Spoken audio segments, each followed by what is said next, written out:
Ewok, do you want to go to the LP calculation thing? Because I would like to cover that. It might be the last Sure. thing we really get to tonight, though, because I think it's going to take a little while. But I think it would be good to cover for some people. Um, Shouldn't take that so, long, actually. It's pretty simple. well, I know, but I'm intrigued by it, and sometimes I get long-winded. But so we've been talking about. So Ewok and I have both been big proponents of providing liquidity, mainly in the Pulse and PulseX pool on PulseX, and like you guys were just talking about doing stablecoin yield and stuff like that, liquidity providing for that. There's a few, not many really. I mean, what, 6, 7, 8 liquidity pools right now or farms on PulseX? I mean, there's not too many. Right. There were a lot when we first launched. Those got pulled, which leads many people to think they'll be coming back. And we're going to have all kinds of different pools next year at some point, which would be very, very cool. But we wanted to provide this to you because I think there's definitely some points of clarity that need to be out there for different types of liquidity providing. Like, for example, we're talking about Pulse and PulseX. These are two things that you both are expecting to go up in value. This is not Pulse against a stable coin or, something that you expect to go up against a stable coin. Those are the ones that can get people wrecked. Like those are the ones where price of something goes up so much, you end up losing a bunch of it, getting into stables, and it's just horrible. And you have legitimate, really bad impermanent loss that maybe the rewards are not making up for.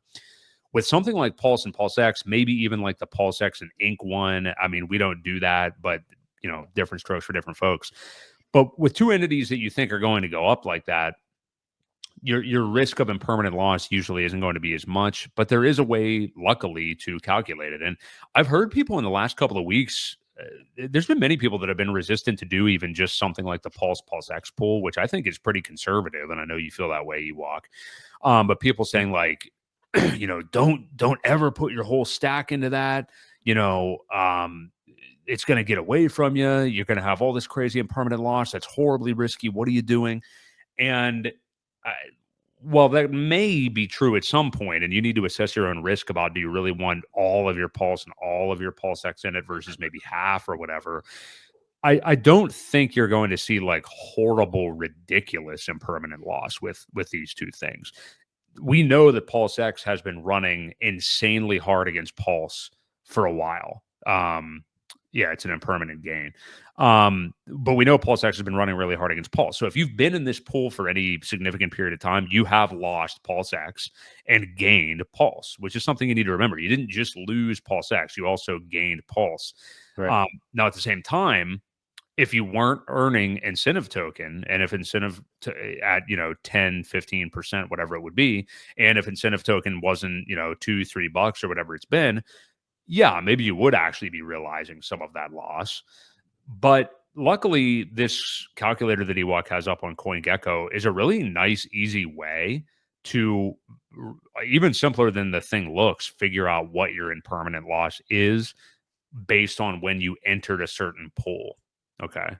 So that's the key, is get an idea. If you're in the PulseX pool or anything like that, make sure you know when you got in the pool, what the ratio was. Like I know what the ratio was when I entered mine. Ewok, I know you have a general idea. And then sometimes it isn't that simple because you've also, DCA'd along the way, added to your positions in the pool. And if you've done that along the way while PulseX has risen up against Pulse, well, you've only just helped yourself because you've DCA'd maybe the other coins equally and put them in at different ratios so your permanent loss wouldn't be as bad. Right. Anyway, so this is it. So what you could simply do is like it has the space there for asset 1 price change, asset 1 weight change, asset 2 price and weight. All you really have to do here is you could even remove the asset 1 price right there and put everything at 0. And a simple way to do this for like the PulseX pool would be if you just simply went to Dex Screener. And if you, again, this goes back to the beginning, if you know where you started your pool, like let's say it was like I'll go the other way, like 1 to 3 or something like that. Like PulseX was 3 to 1 to Pulse Chain, or vice 1 to 3. You would have to mark the percentage from that price point up to where we are now, PulseX against Pulse. And then whatever that percentage is, you can just put it right there in that asset to field and hit calculate or whatever the button is, and it'll tell you right there what your impermanent loss would be. That's as simple as this is. So let me give you a little different way as well. For example, if you know, let's share this tab first. If you know that 30 days ago you entered the PulseX pool, if you go back to 30 days and you see your percentages right here, so we could enter 15.3% on asset 1, and then we could look and say 18.1 on the second. I'll share this tab now. So you've got your 15.3 under asset 1, 18.1 under asset 2. Your impermanent loss is only 0.007196%. Mm-hmm. And that's if you did it 30 days ago. Now, again, that's using this, or 90 days. You could do it that way, or from the all-time low if you wanted to calculate and just see where it is if you had gotten in at the all-time low. This is another way to kind of estimate without going into each chart, because you can't enter. I don't think you can enter the price without a percentage. So you're either going to have to measure on the chart from the day that you got in, or use something like this, the tool on GoPulse. So yeah, and it actually doesn't even have to necessarily be the day you got in. It's just the price you got in. So, if the ratio was like 1 to 2.75, well, just find wherever that is on Dex Screener when you're looking at PulseX to Pulse. And we should really be talking about decimals. It's hard to say it with fractions the way I'm saying it here, but if you just find that and then use a little measuring stick and go from wherever that was up to where we're at right now. And you're going to, you'll probably be scared, because you'll see like, oh shit, like PulseX has run up so much since I've been in this. It's like 78% or something. So let's just use that as an example, because that's a very real example for when many people could have gotten in this pool. So Ewok, if you just delete basically all those fields and then just put 78%, we'll say that PulseX has run up 78% against Pulse. If you just put 78 in asset 2, and get rid of that 100 above it. Yeah. Well, it's gonna. Oh, is it doing that? Well, because so this goes based on the type of exchange that you get into. This is based on an AMM 50/50, so you have to. They're equally weighted, so you have to do 50/50 on your weightage, because that's what most. Anytime you get into a Uniswap type thing, PulseX, you're going to enter half or an equal amount, right, of each token. Yeah.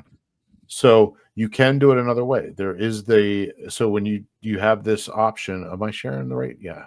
You have this option of the AMM or the different types. If you're in a balancer type exchange, where I know, what is it, 9-inch has those, or maybe it's not 9-inch. Either way, there are exchanges where it's an 80/20 ratio. So you can change your weightage on your own. You can make a custom one too. I don't know if it will allow you more than, no, it won't. It's only two different assets.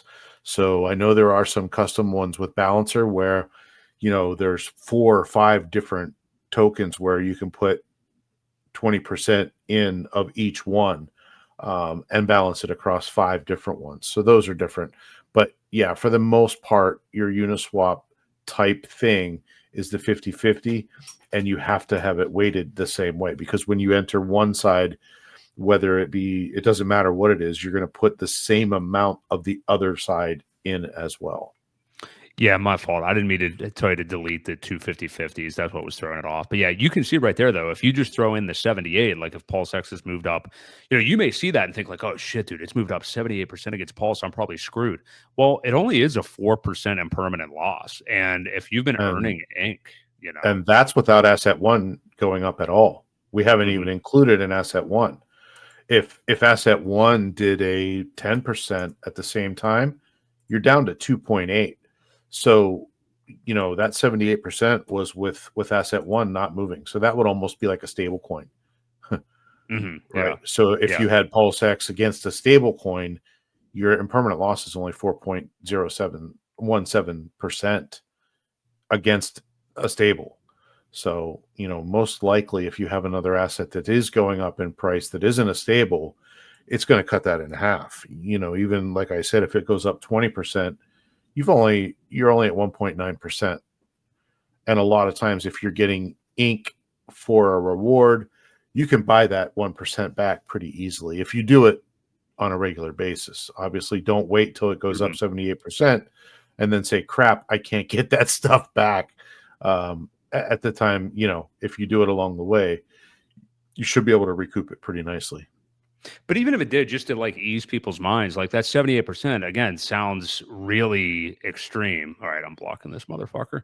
Um, Huh? every time you uh like you see that amount and you see how far it goes up, it's like again, that sounds like a significant percentage, and you're like, shit, I'm probably wrecked here. I mean, even if you didn't DCA the ink back into Pulse X, you um you're still fine. Like you're still Yeah. holding the ink. I mean, like you don't have to dump it. I mean, some people do, some people don't. Ink has still done well and gone up and stuff like that. Mhm. But don't be afraid, I guess is what I'm saying. Like if you haven't DCA'd into Pulse X all along the way. But Right. it was a good idea that if you have lost some of it, you can DCA into it as you go and buy the asset that you've lost more of. And then the other thing to remember too, even though like I think there's growing suspicion that we may see these things at parity, and that might be what the plan is. If Pulse X, like we could see what I guess I'm saying is the pendulum could start to swing back the other way. That's why these LPs are for kind of long term thinking, because you, Sure. you could see the ratio come back. Like right now, it's gone down as low as like 1.3 Pulse X to Pulse. And now we've seen it come back. So Sure. now you're getting some Pulse back. Well, So, and that's why it's called impermanent loss. It's not permanent until you remove your liquidity. mhm. So it could completely go back the other way.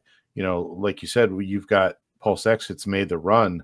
But if you round trip this back toward the end of the next cycle, it could play out to where Pulse, because it is the network token, it could make a gain back on all of the gains that Pulse X had on it earlier. So over the long haul, it could even its way out to where you have zero impermanent loss over time. It's just that's why it's called impermanent. When you remove your liquidity, that's your permanent loss. That's when you essentially take the loss that you've garnered over time, and it calculates as a true loss. Yes. Yeah.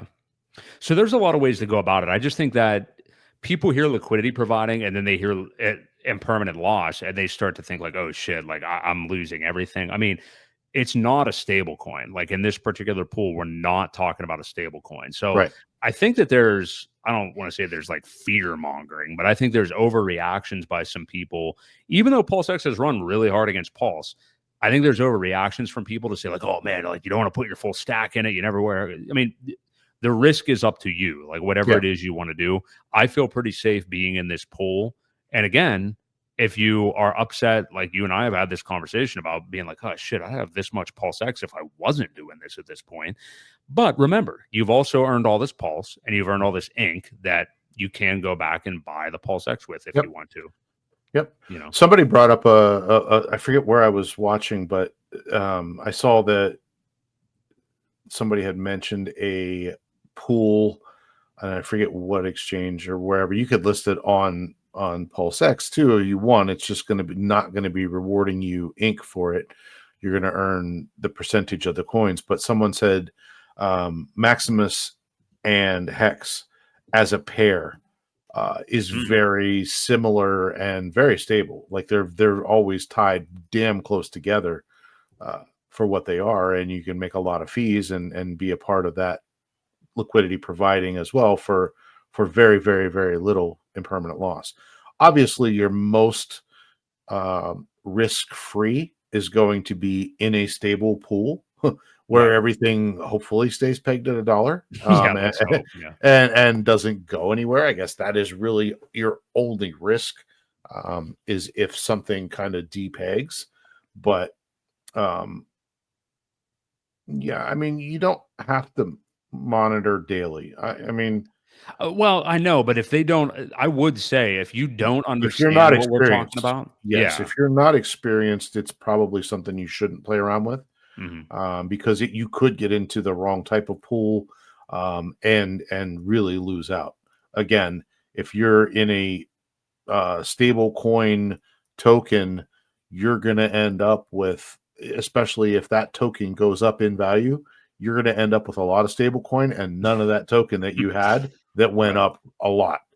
So And you're going will to the put rewards be enough to cover it? it, Probably not. well, You know. and if it's not in Pulse X and you're getting incentive, you're probably not going to cover it with just fees.